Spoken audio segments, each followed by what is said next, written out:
I'm the Global Runner, and today I'm very excited to be unboxing these. These are the Nike Zoom Fly 5.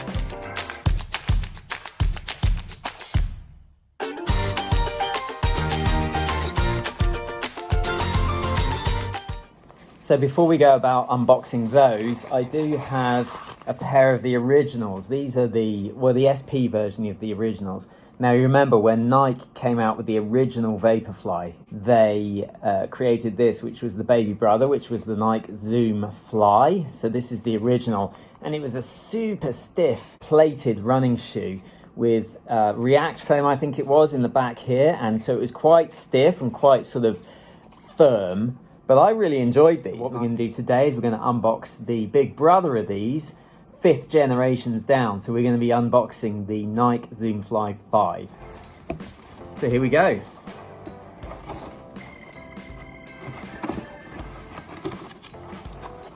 So you've got a little pull tab here. This comes out. And there in the box are the Nike Zoom Fly 5.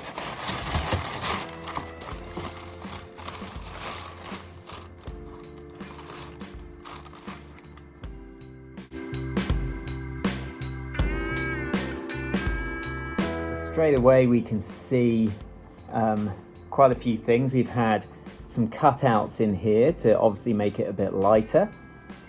We've got some really aggressive tread there. They look incredible, and this is a good looking shoe, a little bit softer to touch than certainly the original one here, and this one obviously had no sort of external rubber and a very different outsole.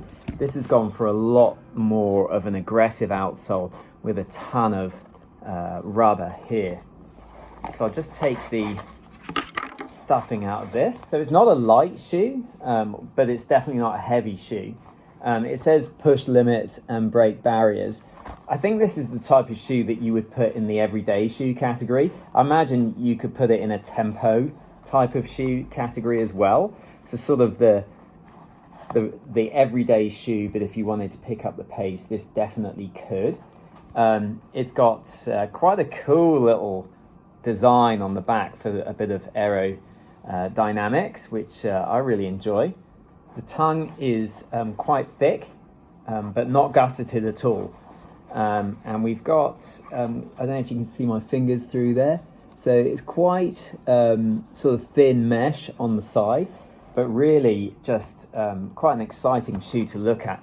Like no flexibility, like the original had no flexibility at all. And this feels similar, maybe a tiny bit more flexibility, but nothing to speak home about. But really what you're looking at is this sort of shoe that does like a rocker roll when you're moving off.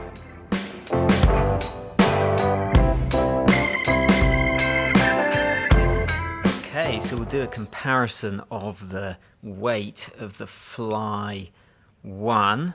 So that's 8 ounces, which is 229 grams, so that's the Fly 1, and then the Fly 5 is 290 grams, which is 10.2 ounces, so that is way heavier. That's like 60-70 grams heavier and 2 ounces heavier. That is really interesting.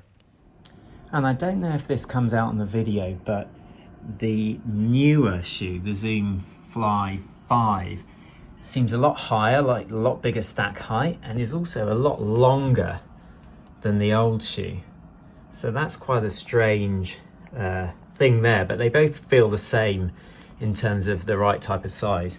The other thing that you can see in terms of a difference between the two is that the previous, the original had this sort of little peak triangle, and the new one is quite cool with this sort of box type shape, which is really cool in my view.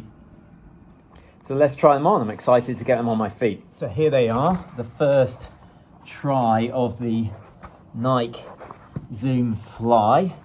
First thing to note is I got a size 10, which is the size I normally get in Nike, and that feels good. I know I haven't laced them up or stood up yet, but already I can feel that that's the right size. The lacing system is really good. I quite enjoy when you pull at the top, something that cinches all the way down quite evenly, and that seems to do that here. With a decent amount, that's quite puffy on the front there, so a decent amount of protection over the top of the foot there. The little tag here says that this has been made with at least 20% recycled content, if I can get this undone. Oh, it's taped on, that's why I can't get it undone. So look, it tells us that it's been 20% recycled content. So the lockdown feels great, actually, really good lockdown. Probably cinched that a bit tight, but really good lockdown.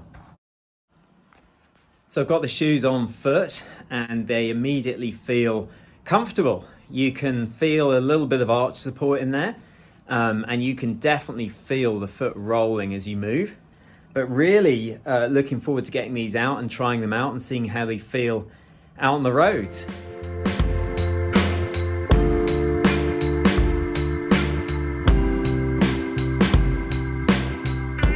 But this is a bit of fun. There's this sort of like window here, and you can squish it a little bit. It's like a plastic window into the foam.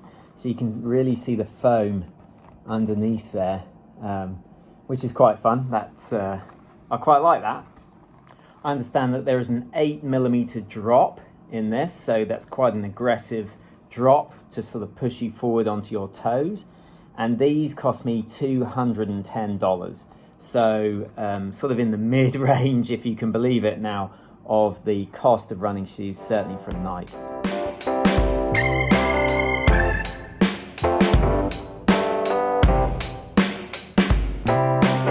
So I'll do my first run in them and give an update when I have. But at this stage, I'm really excited to get these shoes outside and try them out and see how they feel. So thanks for watching. Don't forget to mash the like button. Please subscribe, and I'll see you on the next one.